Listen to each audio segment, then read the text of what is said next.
Oi, professor, tudo bem? Então, estou gravando aqui para explicar do trabalho. O meu tema é sobre ROM hack. Eu vou começar então falando sobre o que são ROM hacks, que são memórias de apenas leitura. Geralmente aqui se aplica a jogos, então são essas memórias dos jogos que ficam salvos nos CDs, nos cartuchos, que são feitas apenas para serem lidos no videogame, no computador, por exemplo, e não ser modificado, não ser alterado, algo assim. O que acontece no ROM hack é que essa memória é acessada, mas ela de fato é acessada para modificação, alteração, e isso é feito para então adicionar mecânicas novas, colocar coisas que já tinham no jogo, mas estavam bloqueadas. Geralmente eram usadas para fazer traduções customizadas, por exemplo, um jogo que não tem no português era feita tradução para o Brasil, esse tipo de coisa.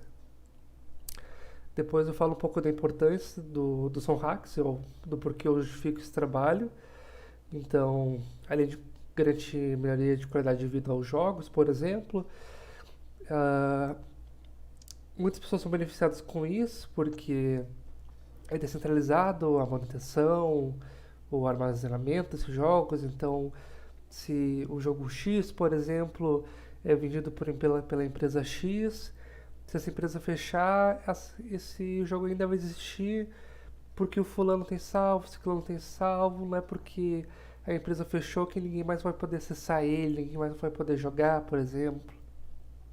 Além da questão que de interesse é a parte de autoria e segurança de sistemas, então o ROM hack, a área de ROM hack é um prato cheio para quem quiser aprender sobre como manusear e se infiltrar nesse tipo de sistema, como é feito os ataques, que é feito por a maioria por editores de hexadecimais, por exemplo, mas então que existem muitas outras técnicas de segurança que são aplicadas aos jogos aqui ainda, mas esse exemplo aqui que vai se reter apenas no Super Nintendo e Nintendo são ataques bem mais simples que sem muita dificuldade qualquer um pode simular ou reproduzir em casa mesmo. Então aqui, por exemplo, uma das ideias finais, ou que a maioria das pessoas que começam a ROM hack quer, por exemplo, é pegar um jogo do Super Mario, por exemplo, e fazer o Super Mario dele. Então aqui no caso ele fez o Warts Wonderland, Super Mario Bros. Dele. Então, como que a gente começa um ROM hack? Eu começo a falar aqui sobre isso. Para se fazer um ROM hack, então, é necessário ferramentas, softwares, aplicativos, como eu já falei, ferramentas hexadecimais para editar, para ver, para ler. Porque como que isso vai ser usado, né? Os ROM hacks geralmente eles são cópias de jogos que tem nos cartuchos, nos CDs. Eles são de alguma forma copiados de lá para o computador e são emulados no próprio computador. Eles até poderiam ser salvos depois numa mídia física para rodar no videogame mesmo, mas geralmente é rodado no computador. Então, como é que é feita essa importação?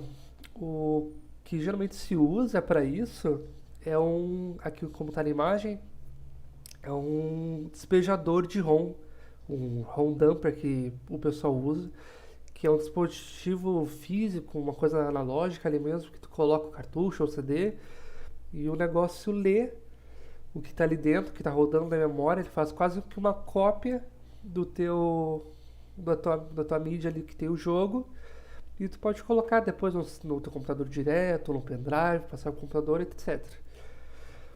Geralmente o pessoal usava isso para fazer cópia do save, coisa assim, mas a gente sempre encontra outros usos para dispositivos como esse, eu imagino. Então, feito isso, é feita essa transposição do jogo para o computador.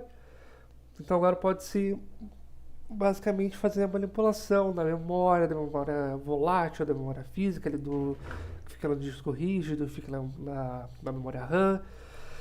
Como eles fazem para começar as alterações e modificações é achar um emulador do videogame. Por exemplo, eles baixam, estão usando um jogo do Super Nintendo, eles baixam o emulador do Super Nintendo, começam a rodar o programa, o emulador no caso, e abrem as ferramentas de edição para ver como é que está a memória, com o que está mudando, modificando, fazer essa busca por padrões.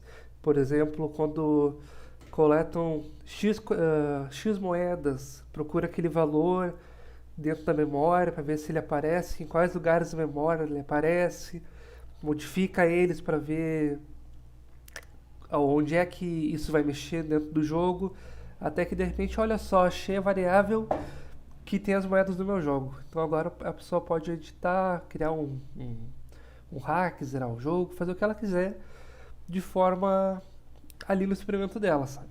Não tem muito impacto ainda para um hack, um ROM hack definitivo, digamos assim.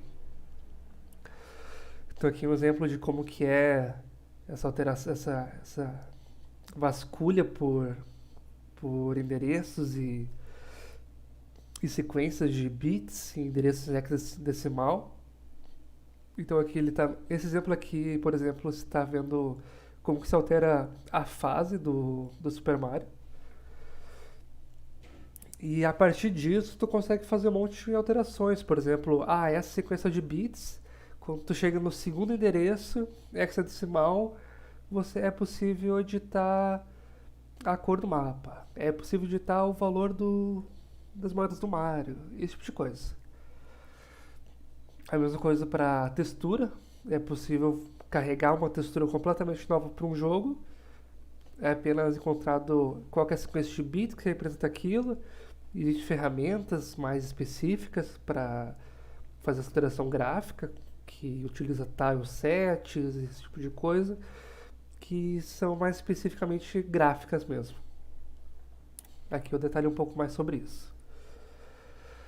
E também é sempre importante, durante o trabalho inteiro, principalmente no momento que é copiado a ROM para o computador, é fazer um backup daquilo. Porque caso seja alterado alguma coisa, eu alterei uma memória ali e não funciona mais. Simplesmente aquele arquivo inteiro do jogo é inutilizável. Tem que pegar do zero o original que tu copiou e começar de novo o teu trabalho. Cara, é muito bem-vindo aí, por exemplo, ferramentas que nem a do Git, pra gente ter um controle de versão, por exemplo. Também é importante aqui ressaltar, que está no resumo, né?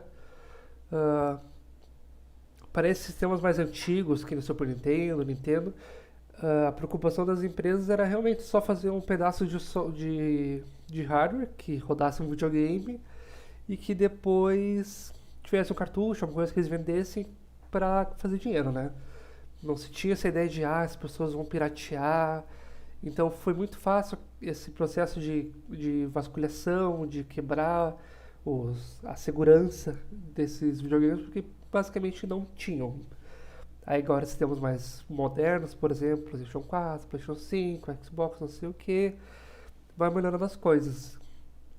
Então até mesmo tinha um artigo que falava sobre como os videogames mais recentes têm um hardware muito melhor. É muito interessante pensar neles não só como uma máquina que tem aquele sistema operacional da empresa, mas que você pode usar ele com o sistema operacional que tu quiser. Eu quero um Linux que rode jogos de Play 3. Você pode fazer isso. Essa é uma das intuições de ROM Hack, por exemplo, um dos campos que ele pode ir.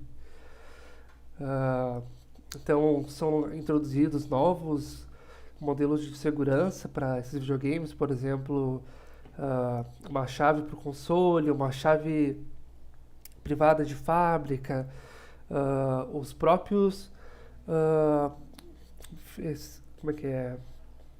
O boot é todo feito especificamente para segurança, a memória encriptada volátil, a memória do disco rígido é encriptada. Então, até por mais extenso e enorme que possam ser, por exemplo, agora sequências de bits e os valores hexadecimais que a gente possa vasculhar, já é bem mais. Essa dificuldade é aumentada ainda mais pela questão da encriptação, pelas chaves que têm que ser quebradas, todo esse sistema. Uma das coisas que é feita, por exemplo, no momento que eles estão atacando, para ver se quebra, se passa, se não vai, conforme não vai funcionando, por exemplo, tentei quebrar a segurança do Xbox 360, não funcionou, volta para a versão, tenta pegar uma versão que foi vendida nos primeiros dias, por exemplo, porque a versão do hardware, do sistema dele, as atualizações que ele teve devem ser mais antigas, então quem sabe não tenha todas as seguranças e ferramentas que uma versão atualizada, mais recente tenha, não só de software quanto pelo hardware mesmo, que pode ser um pouquinho diferente. Aqui tem uma chave, não sei o que, ali, não sei o que lá. E como conclusão, então, do artigo, do resumo que eu posso dizer sobre ROM hacks, que é uma área muito interessante, se tu quiser apenas fazer coisas mais simples, que nem jogos mais antigos, que são mais limitados e tudo mais.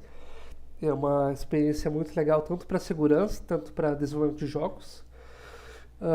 Tem essa questão social, que é a permanência e a manutenção dos jogos para as pessoas, para quem consome isso, porque, que nem eu disse, não fica restrito a uma empresa, uma organização, descentralizada essa coisa. Se tu quiser jogar o Super Mario daqui a 1000 anos, se alguém tiver indo numa máquina com torrent, consegue achar lá no site pirata, em vez de ter que comprar por 500 mil reais um Super Nintendo, por exemplo, e ainda achar uma cópia do Super Mario que funcione. Aí também tem a questão propriamente acadêmica, que eu quero dizer mais sobre segurança e auditoria de sistemas, no caso. Então, é muito rico o conteúdo técnico que tem sobre isso, são ferramentas, são coisas que discutimos em sala mesmo, que a gente consegue ver, a busca por padrões, a procura dessas cifras que a gente pode encontrar, que não estão tecnicamente escritas em outro alfabeto, mas estão só em outras bases numéricas, basicamente, que nem é feito geralmente para ASCII, para assembly direto, esses jogos mais antigos, então é binário e hexadecimal direto, que o pessoal tem que conseguir pegar os padrões e ver o que está transcrito ali em cada sequência. E ainda fiz um apontamento para o futuro, né, que tem a seção de jogos como streaming, como Netflix, tem agora o próprio negócio, acho que do Xbox, que tu pode pagar tanto e tu não precisa ter o computador, tu não precisa ter o jogo baixado, eles streamam pra ti, tu joga com um pequeno delay, um ping, um atraso ali. Então, tipo, como é que seria feito um ROM hack disso se tu não tem a mídia física, tu não tem acesso ao que tá rodando o jogo? Como que isso poderia se expandir pro futuro? Fica esse questionamento só para essa área que eu fiz desse pequeno resumo. Aqui umas pequenas referências que eu peguei.